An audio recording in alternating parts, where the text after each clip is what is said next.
আসসালামু আলাইকুম রহমতুল্লাহ।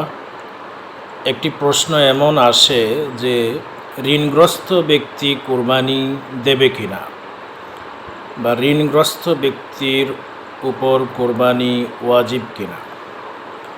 এটার সহজ উত্তর হলো, যিনি ঋণগ্রস্ত তিনি কোরবানি দেবেন না, তার উপরে কোরবানি ওয়াজিব নয়।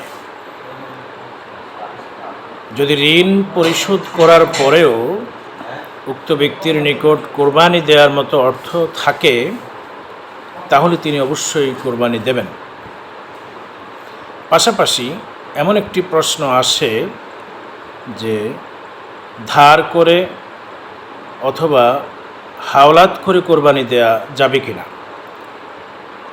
এর সঠিক উত্তর হলো, ধার করে হাওলাত করে কোরবানি দেয়া আবশ্যক নয়।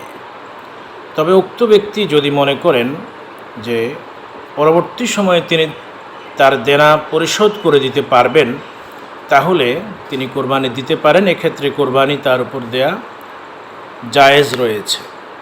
আসসালামু আলাইকুম ওয়া রাহমাতুল্লাহি ওয়া বারাকাতুহু।